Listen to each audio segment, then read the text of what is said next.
فاطمہ حیرت سے میری طرف دیکھنے لگی اور غصے سے کہنے لگی، جبکہ میں نے تمہیں کہا تھا کہ ہم دیر تک گھومیں گے پھریں گے، اب تم اتنی جلدی جانے کا شور کیوں مچا رہی ہو؟ مجھے نہیں ابھی گھر جانا، گھر جا کر اماں نے کام کروانا شروع کر دینا ہے، میں ابھی یہاں پر اور مزے کرنا چاہتی ہوں۔ فاطمہ نے نروٹھے پن سے کہا۔ تو میں نے اسے کہا، ٹھیک ہے تم یہاں پر رک جاؤ، میری طبیعت ٹھیک نہیں ہے، مجھے گھر جانے دو۔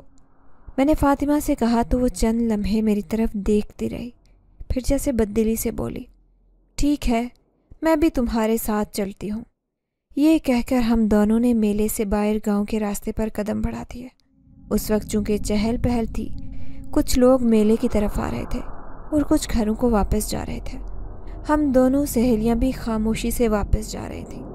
نہ جانے کیوں واپسی کا سفر مجھے بڑا طویل لگ رہا تھا اور اس وقت مجھے اپنے دل میں عجیب سی گھبراہٹ محسوس ہو رہی تھی۔ میں ہر تھوڑی دیر کے بعد پلٹ کر دیکھتی، کبھی کبھی ایسا لگتا کہ جیسے میرے پیچھے کوئی چلتا آ رہا ہے، لیکن یہ صرف میرا وہم تھا۔ مجھے اپنے پیچھے کوئی بھی دکھائی نہیں دیا، جبکہ فاطمہ مسلسل مجھے کہہ رہی تھی، آخر تجھے ہو کیا گیا ہے؟ تو ہمیشہ سارا دن میلے پر گزار کر بھی خوش نہیں ہوتی، آج تو اتنی جلدی واپس پلٹ رہی ہے، کیا بات ہے؟ فاطمہ بار بار مجھ سے سوال کر رہی تھی، جبکہ میں نے اسے یہی کہا کہ نہ جانے کیا ہوا ہے، میری طبیعت کچھ ٹھیک نہیں ہے، جیسے ہی طبیعت سنبھلے گی پھر واپس آ جائیں گے۔ میں نے فاطمہ کا دل رکھنے کی خاطر اس سے کہا، لیکن یہ تو مجھے بھی معلوم تھا کہ اب اماں دوبارہ واپس نہیں آنے دیں گی۔ گھر آ کر میں سستی سے اپنے کمرے میں جا کر لیٹ گئی۔ فاطمہ تو راستے سے ہی اپنے گھر چلی گئی تھی۔ اس کا موڈ آج سخت خراب ہو گیا تھا، کیونکہ وہ ابھی میلے میں گھومنا چاہتی تھی، لیکن میری بدولت اسے واپس آنا پڑا اور اب وہ مجھ سے ناراضی ہو کر گھر گئی تھی۔ میں نے ابھی فاطمہ کی فکر نہیں کی، کیونکہ اسے تو میں کسی طریقے سے منا لوں گی، لیکن ابھی اس وقت مجھے اس لڑکی کا خیال بار بار آ رہا تھا اور ہاتھ میں پہنی ہوئی انگوٹھی بار بار اس کا خیال دلا رہی تھی۔ نہ جانے کیوں میں اس کے بارے میں سوچ رہی تھی۔ وہ لڑکا خوبصورت تھا، دکھنے میں جوان تھا اور پڑھا لکھا تھا۔ آج سے پہلے کبھی گاؤں میں اسے نہیں دیکھا، نہ جانے کس کے گھر مہمان آیا تھا، لیکن اس وقت میں اس کے بارے میں سوچتی نہ جانے کب نیند کی وادیوں میں اتر گئی۔ مجھے کچھ خبر نہیں ہوئی، لیکن اچانک ہی سونے کے دوران ہی مجھے کسی کی موجودگی محسوس ہوئی تو میں ایک دم سے بدک کر اٹھ بیٹھی۔ گھبراہٹ میں ادھر ادھر دیکھا تو کمرے میں کوئی بھی نہیں تھا، لیکن ابھی بھی مجھے یہ احساس دل میں شدت پکڑ رہا تھا کہ یہاں پر کوئی موجود تھا۔ مجھے صاف پتہ چل رہا تھا کہ میرے قریب کوئی بیٹھا ہوا تھا۔ کون تھا کون نہیں یہ بات تو میں نہیں جانتی، لیکن اپنے اس احساس کو میں جھٹلا نہیں سکتی تھی۔ یہی وجہ تھی کہ گھبراہٹ کے عالم میں فوراً باہر نکل آئی اور اماں کو آواز دے کر کہنے لگی، اماں میرے کمرے میں آپ آئی تھیں؟ اماں کہنے لگی، ارے مجھے کیا ضرورت پڑی ہے مہارانی صاحبہ کی نیند خراب کرنے کی، میں تمہارے کمرے میں کیوں آؤں گی؟ میں اپنا دل محسوس کر رہ گئی اور دادی کی طرف چلی آئی۔ دادی آپ میرے کمرے میں آئی تھی؟ دادی کہنے لگی، نہیں تو میں تو نہیں آئی۔ کیوں کیا ہوا؟ دادی نے جواب دیتے ہوئے مجھے پوچھا تو میں نے کہا، دادی پتہ نہیں میں سو رہی تھی، لیکن مجھے ایک عجیب سے احساس نے اٹھنے پر مجبور کر دیا ہے۔ مجھے ایسا محسوس ہوا جیسے کمرے میں کوئی بیٹھا ہوا تھا، اسی لیے تو آپ سے پوچھ رہی ہوں۔ میں نے دادی سے کہا تو دادی نے لاپرواہی سے جواب دیتے ہوئے کہا، یہ صرف تیرا وہم ہے اور کچھ بھی نہیں ہے، کمرے میں تو کوئی بھی نہیں گیا۔ دادی نے تو کہہ دیا، لیکن نہ جانے کیوں میرے دل میں ابھی بھی یہ بات جڑ پکڑے ہوئے تھی کہ کمرے میں کوئی تھا۔ میری طبیعت کو چھائی ہوئی سستی اب کچھ کم تو ہو گئی تھی، اس لیے مجھے فاطمہ کا خیال آیا تو میں دادی کو بتا کر اس کے گھر چلی آئی۔ وہ ابھی بھی منہ بسورے ہوئے اپنی امی کے ساتھ مشین لگا کر کپڑے دھلوا رہی تھی۔ اسے دیکھ کر میری ہنسی چھوٹ گئی، جبکہ اس نے غصے سے منہ ہی پرے کر لیا۔ میں جانتی تھی کہ اس کا موڈ خراب ہوگا، اسے اس بات کا غصہ ہوگا کہ میں اسے میلے سے جلدی لے کر آئی ہوں اور اب کپڑے دھونا پڑے۔ تاہم میں فوراً اس کے ساتھ جا لگی اور اس سے کہا، فاطمہ مجھے معاف کر دو، میری طبیعت ٹھیک نہیں تھی اسی لیے واپس آ گئی۔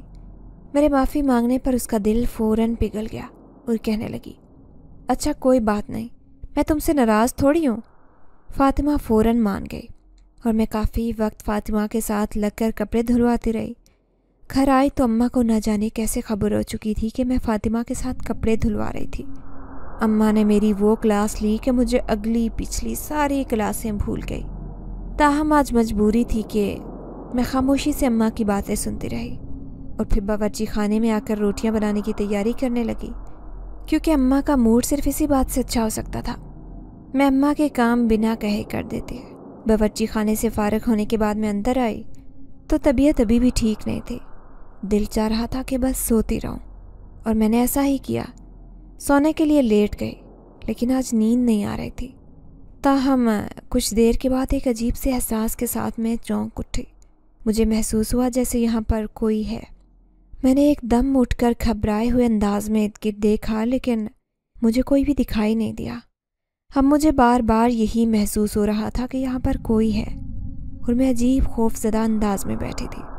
جب کافی دیر تک نیند نہیں آئی تو میں اٹھ کر دادی کے کمرے میں آ گئی اور دادی کے ساتھ لگ کر لیٹ گئی۔ دادی نے نیند میں میری موجودگی کو محسوس کیا تو کہنے لگی، کیا ہوا پتر، سب ٹھیک تو ہے؟ تاہم میں نے دادی سے یہی کہا کہ میری طبیعت ٹھیک نہیں، میں آج آپ کے ساتھ سونا چاہتی ہوں۔ دادی نے آہستہ آہستہ میرے بالوں میں ہاتھ پھیرنا شروع کر دیا اور میں کچھ دیر بعد نیند کی وادیوں میں اتر گئی۔ اگلے دن جب سو کر اٹھی تو رات والی بات ابھی بھی میرے ذہن میں تازہ تھی۔ ایسے لگ رہا تھا جیسے ابھی بھی میرے ساتھ کوئی موجود ہے، لیکن دکھنے پر کچھ بھی محسوس نہیں ہوتا تھا۔ تاہم مجھے یہ بات چونکا رہی تھی، خوف زدہ کر رہی تھی، اور میں گھبرا رہی تھی۔ اسی لیے باہر صحن میں دادی کے پاس جامن کے پیڑ کے نیچے رکھی ہوئی چارپائی پر بیٹھ گئی اور دادی سے باتیں کر رہی تھی کہ اچانک میری نظر سامنے مڈیر کی طرف اٹھی تو یہ دیکھ کر میرے پیروں تلے سے زمین سرک گئی کہ سامنے وہی نوجوان کھڑا ہے، وہی جو میلے میں مجھے ملا تھا۔ اسے دیکھ کر میں حیرت سے دنگ رہ گئی تھی۔ یہ میرے گھر پر کیا کر رہا ہے؟ میرے منہ سے بے ساختہ نکلا تو دادی پوچھنے لگی، کون؟ کس کی بات کر رہی ہو؟ تو میں نے انگلی سے مڈیر کی طرف اشارہ کیا اور کہا، دادی وہ دیکھو سامنے کھڑا ہے، یہ کل مجھے میلے میں ملا تھا اور اب یہ یہاں پر کھڑا ہے۔ کون ہے یہ؟ میں نے دادی کو دکھاتے پوچھا تو دادی کہنے لگی، ارے وہاں تو کوئی نہیں ہے، تو کس کی بات کر رہی ہے؟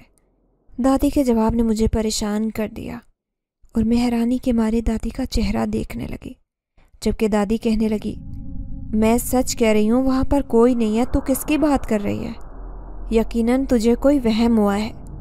دادی نے یہ کہتے دوبارہ سے سبزی بنانا شروع کر دی، جبکہ میں آنکھیں پھاڑے اس منڈیر کی طرف دیکھ رہی تھی جہاں اب بھی مجھے وہ کھڑا نظر آ رہا تھا، اور دادی کے مطابق وہاں پر کوئی بھی نہیں کھڑا تھا۔ نہ جانے مجھے کیا ہوا کہ اس نے مجھے اشارہ کیا اور میں اٹھ کر اوپر چھت کی طرف چلی آئی۔ دادی نے مجھے روکا بھی کہ اس وقت چھت پر کیا کرنے جا رہی ہو، دھوپ ہے، گرمی لگ جائے گی، لیکن میں سنی انسنی کرتے چھت کی طرف آ گئی۔ وہ اب بھی منڈیر کے کنارے کھڑا تھا اور مسکراتے ہوئے میری طرف ہی دیکھ رہا تھا، اور میں جیسے ہی اس کی طرف کھینچتی چلی گئی تھی، میں بنا پلکیں جھپکائے اس کے قریب آ گئی تو وہ کہنے لگا، کیسی ہو؟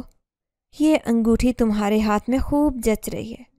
اس نے یہ کہتے ہوئے میرے ہاتھ میں موجود انگوٹھی کی تعریف کرتے کہا تو میں مسکرا بھی نہیں سکی۔ میں نے اس سے پوچھا، تم کون ہو جو صرف مجھے دکھائی دے رہے ہو؟ دادی کو تم نظر نہیں آئے، آخر کون ہو تم؟ میری بات سن کر وہ ایک گہری مسکراہٹ سے ہنس دیا اور کہنے لگا، میں کاشان ہوں اور ایک جن زادہ ہوں، میں اس جامن کے درخت پر رہتا ہوں، تم سے محبت کرتا ہوں۔ اس کی آواز اور اس کی بات سن کر میرے پیروں تلے سے زمین نکل گئی اور میں اتنی خوفزدہ ہوئی کہ چھت پر ٹک نہیں سکی اور فوراً بھاگتے ہوئے نیچے آ کر خود کو کمرے میں بند کر لیا۔ مجھے یقین نہیں آ رہا تھا کہ وہ ایک جن زادہ ہے۔ وہ اتنا خوبصورت تھا اور دکھنے میں اتنا پیارا تھا کہ مجھے یقین ہی نہیں ہو رہا تھا کہ وہ ایک جن زادہ ہو سکتا ہے۔ میں حیران رہ گئی اور خوف زدہ بھی تھی، اور اسی پریشانی کی وجہ سے شام تک میں پھر سے بخار میں مبتلا تھی، اور مجھے اس حالت میں دیکھ کر دادی کے ہاتھ پیر پھول گئے تھے۔ پریشان تو اماں بھی تھی، اسی لیے بھاگم بھاگ ڈسپینسری سے میرے لیے دوا لے کر آ گئی، لیکن وہ دوا کھا کر بھی میرا بخار نہیں اترا تھا اور میں نیم بے ہوشی کے عالم میں تھی اور بار بار یہی کہے جا رہی تھی، دادی کاشان کو یہاں سے بھیج دو دادی، کاشان مجھے تنگ کر رہا ہے، دادی سے یہاں سے بھیج دو۔ میں بار بار یہی کہے جا رہی تھی۔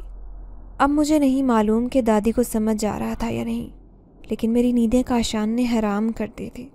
اگلے دن جب میری طبیعت تھوڑا سنبھلی تو دادی نے پوچھا، عالیہ تو بار بار نیند میں کاشان کا نام لے رہی تھی، کون ہے یہ؟ ہم کسی کاشان کو نہیں جانتے تو پھر تو کیسے جانتی ہے؟ آخر کاشان کا تیرے ساتھ کیا لینا دینا ہے، اور وہ کیوں تجھے تنگ کر رہا ہے؟ تو کیوں اس سے اتنی خوفزدہ ہے؟ دادی نے مجھ سے ڈھیروں سوال کر دیے۔ دادی کے منہ سے کاشان کا نام سن کر میں خود حیران رہ گئی۔ مجھے اس بات کی خبر ہی نہیں ہوئی تھی کہ میں نیند میں بڑبڑا رہی تھی۔ اب جب دادی نے مجھے کاشان کے بارے میں پوچھا تو میں نے انہیں سب کچھ سچ بتا دیا، جسے سن کر دادی خود بھی بہت حیران ہوئی اور اس سے زیادہ وہ پریشان ہو گئی تھی۔ اور پھر میرا بخار کم ہونے کا نام نہیں لے رہا تھا۔ دادی نے اگلے ہی دن گاؤں کے عامل بابا کو بلوا بھیجا تو اماں تو حیران پریشان تھی کہ آخر دادی یہ کیا کرتی پھر رہی ہیں، اور باقاعدہ وہ دادی سے اس بات پر الجھ بھی پڑی، جبکہ دادی کہنے لگی کہ میں جو کر رہی ہوں بالکل ٹھیک کر رہی ہوں۔ مجھے پتہ ہے عالیہ کی طبیعت کیسے ٹھیک ہوگی، تم میرے معاملے میں مت بولو۔ لیکن اماں غصہ کر گئی۔ ان کا کہنا تھا کہ عالیہ کو صرف بخار ہے، آپ نہ جانے کیوں اس عامل کو بلوا بیٹھے ہیں، وہ کتنے روپے لے گا اور الگ سے ہمیں مختلف باتیں کر کے پریشان کر دے گا۔ لیکن دادی کہنے لگے، تم کچھ بھی نہیں جانتی، اگر تمہیں ذرا بھی اپنی بیٹی کی طبیعت کا اندازہ ہوتا تو تم یہ بات کرتی، اور پیسوں کی تم فکر مت کرو، وہ میں جانوں میرا کام جانے۔ دادی کے کہنے پر اماں پریشان ہو گئی اور پوچھنے لگی، آخر ایسی کیا بات ہے جو مجھے نہیں معلوم؟ اور پھر دادی نے اماں کو وہ سب کچھ بتا دیا اور کاشان کے بارے میں ساری حقیقت اماں کو بتائی تو دادی بھی بے حد پریشان ہو گئی اور رونے لگی، جبکہ دادی کہنے لگی، تم پریشان مت ہو، مجھے یقین ہے کہ وہ عامل بابا اس کا ضرور حل نکالے گا، تم پریشان مت ہو۔ دادی نے اماں کو تسلی دے دی تھی، لیکن خود ان کی اپنی حالت بری تھی۔ وہ نہیں جانتی تھی کہ آخر اب کیا ہوگا، کاشان واپس جائے گا یا نہیں جائے گا، میں ٹھیک ہوں گی یا نہیں ہوں گی۔ یہ بات دادی کو پریشان کر رہی تھی۔ اور پھر اسی شام وہ عامل بابا گھر چلے آئے۔ گھر آنے کے بعد جیسے ہی وہ صحن میں پہنچے، ایک دم سے میری طبیعت بگڑنے لگی۔ میں زور زور سے چلانے لگی، ایسا لگ رہا تھا جیسے میں کسی تکلیف میں مبتلا ہوں۔ دادی اور اماں مجھے اس حالت میں دیکھ کر بے حد پریشان ہو گئی، جبکہ عامل بابا اپنے موٹے دانوں والی تسبیح کے اوپر کچھ پڑھائی کرنے لگے اور مسلسل کچھ پڑھ کر وہ گھر میں پھونک رہے تھے۔ کچھ دیر کے بعد میری حالت کچھ سنبھلی تو عامل بابا آگے بڑھائے اور پھر انہوں نے مجھے دیکھا تو کہنے لگے، اس کے اوپر اثر ہے، کوئی جن اس کے اوپر عاشق ہو گیا ہے، اب وہ اس کی جان نہیں چھوڑ رہا۔ عامل بابا نے جب یہ کہا تو اماں اور دادی پریشان صورت لیے ان کی طرف دیکھنے لگی۔ تاہم دادی کہنے لگی، اب اس کا کیا حل ہو سکتا ہے؟ بابا جی، ہم نے بڑی مشکل سے آپ کو یہاں بلوایا ہے، ہماری بچی جوان ہے، ابھی تو اس کی شادی بھی نہیں ہوئی۔ دادی نے عامل بابا سے کہا تو وہ کہنے لگے، مجھے اس بچی پر حاضری کروانا ہوگی، کیونکہ اس کے بغیر میں یہ نہیں جان سکوں گا کہ وہ جن زادہ کیا چاہتا ہے۔ عامل بابا نے جب یہ کہا تو دادی اور اماں پریشان ہو گئی۔ تاہم دادی کہنے لگی، آپ کو اس کے علاج کے لیے جو بہتر لگتا ہے وہ کریں۔ دادی نے عامل بابا کو کہہ دیا، لیکن اماں اور دادی کے چہرے پر اڑی ہوئی ہوائیاں میں بخوبی دیکھ سکتے تھے۔ میں بھی اپنی طبیعت کی وجہ سے نڈھال پڑی تھی اور مجھ میں اتنی ہمت نہیں تھی کہ میں اٹھ کر بستر پر بیٹھ جاتی۔ عامل بابا نے کچھ پڑھائی کی اور اتنی دیر میں انہوں نے اپنے آگے ایک دیا جلا کر رکھ دیا۔ وہ پڑھائی کرتے جاتے اور اس دیے کو دیکھتے چلے جا رہے تھے۔ دیے کی لو کبھی بڑھ جاتی تو کبھی کم ہو جاتی۔ اتنی دیر میں ایک دم میرے جسم کو ایک زوردار جھٹکا لگا اور پھر میں نے ایک دم سے اپنی لال سرخ آنکھیں کھول کر عامل بابا کی طرف دیکھا اور کہا، کیوں بلوایا ہے تم نے مجھے یہاں؟ کیوں مجھے تنگ کر رہے ہو؟ میری بھاری آواز سن کر دادی اور اماں حیرت سے ہکا بکا رہ گئے۔ دادی نے تو منہ پر دوپٹہ رکھ کر رونا شروع کر دیا، جبکہ عامل بابا کہنے لگے، تم اس بچی کو کیوں تنگ کر رہے ہو؟ کیوں اس کے پیچھے ہاتھ دھو کر پڑ گئے ہو؟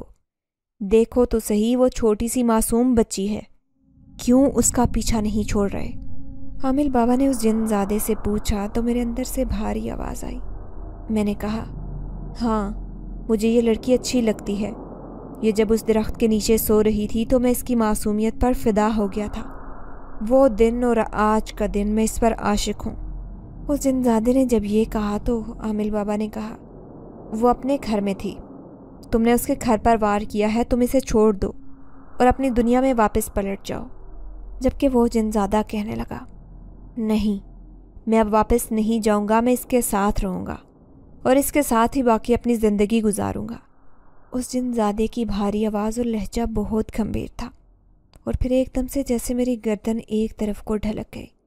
وہ جنزادہ واپس جا چکا تھا، عامل بابا کا دیا بجھ چکا تھا، انہوں نے اپنی پڑھائی بھی ختم کر دی، جبکہ دادی انہیں کہنے لگی کہ یہ تو کئی بار اس جامن کے درخت کے نیچے سوئی ہے، کبھی بھی ایسا نہیں ہوا، وہ درخت تو ہمارے گھر میں کب سے لگا ہوا ہے اور ہم ہمیشہ اسی کے سائے میں بیٹھتے ہیں، پھر اب ایسا کیوں آئے؟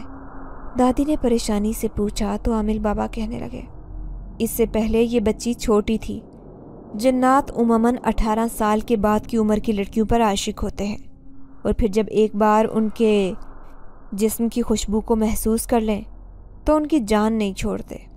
یہی وجہ ہے کہ یہ جنزادہ اس لڑکی پر عاشق ہے، اس نے بھی اس کے جسم کی خوشبو کو محسوس کر لیا ہے۔ اس لڑکی کی عمر کیا ہے؟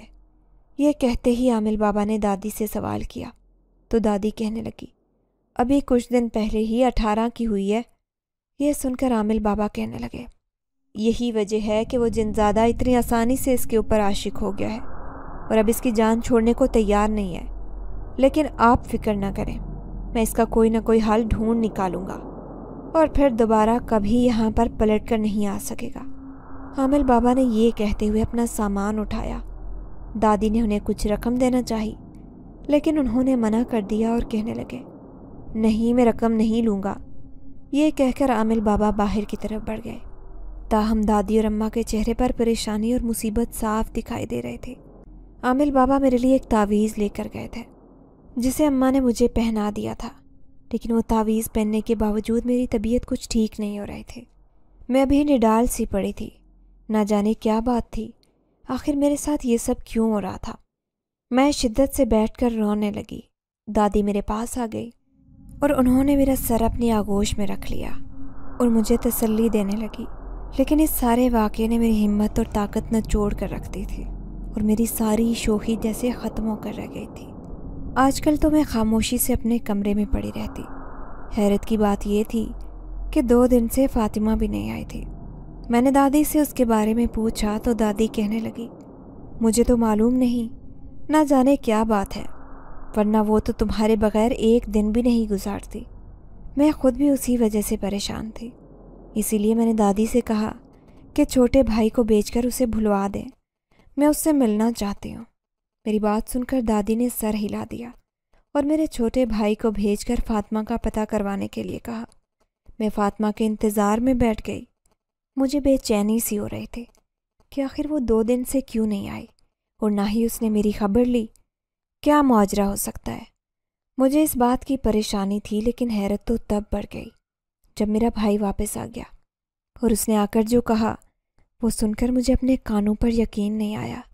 بھائی نے آ کر مجھے بتایا کہ فاطمہ کی اماں نے کہا ہے کہ میری بیٹی اس گھر میں نہیں جائے گی کیونکہ عالیہ کے اوپر جنات کا سایہ ہے، اور جب تک عالیہ کے اوپر سے جنات ختم نہیں ہو جاتے تب تک میری بیٹی وہاں پر نہیں جائے گی۔ یہ نہ ہو کہ اس کے اوپر بھی جنات عاشق ہو جائیں اور اس کی زندگی خراب ہو جائے۔ مجھے ابھی اس کی شادی کرنی ہے، میں اس طرح اسے وہاں پر نہیں بھیج سکتی۔ اپنے بھائی کے منہ سے یہ سب جان کر مجھے حیرت کا شدید جھٹکا لگا۔ مجھے یقین نہیں آ رہا تھا کہ فاطمہ کی ماں جو ہر وقت مجھے بیٹی بیٹی کہتی رہتی ہے وہ میرے بارے میں ایسے بات کرے گی۔ میں گہرے دکھ میں مبتلا ہو گئی اور خاموشی سے اپنے کمرے میں جا کر لیٹ گئی۔ دادی کو بھی اس بات کا بہت صدمہ لگا۔ انہیں تو جیسے یقین ہی نہیں آ رہا تھا کہ ان کی عالیہ کے بارے میں کوئی ایسی بات بھی کر سکتا ہے، اور مجھے اس بات کا یقین نہیں ہو رہا تھا کہ میری اور فاطمہ کی دوستی اس طرح ختم ہو جائے گی۔ میں کمرے میں آ کر رونے لگی اور رہ رہ کر مجھے خود پر غصہ آنے لگا کہ آخر کیا ضرورت تھی مجھے اس دن اس درخت کے نیچے سونے کی۔ اماں نے اٹھا دیا تھا تو میں چپ کر کے اٹھ جاتی۔ کیا ضرورت تھی اتنی دیر سونے کی؟ اماں صحیح کہتی تھی، زیادہ دیر تک سونے سے نقصان ہوتا ہے، اور اب میں نے اپنی زندگی میں نقصان لکھ لیا تھا۔ اس سے بڑھ کر اور کیا ہو سکتا تھا؟ ایک جن زیادہ مجھ پر عاشق تھا، اور میری سہیلی مجھ سے مل نہیں سکتی تھی۔ میرے لیے یہ بات برداشت کے قابل نہیں تھی، اور میں سسکیاں بھرتے ہوئے روتی جا رہی تھی۔ اتنی دیر میں اماں کمرے میں چلی گئی۔ انہوں نے جو یوں مجھے روتے دیکھا تو پوچھنے لگی، عالیہ کیا ہوا؟ ایسے کیوں رو رہی ہو؟ میرے دل کو کچھ ہو رہا ہے۔ اماں نے پریشانی سے مجھ سے دریافت کیا تو میں ایک دم ان کے گلے لگ گئی، اور پھر روتے روتے اماں سے معافی مانگی اور کہا، اماں مجھے معاف کر دیں۔ اگر اس دن میں آپ کی بات مان لیتی اور اٹھ کر بیٹھ جاتی تو آج میرے ساتھ یہ سب کچھ نہ ہوتا۔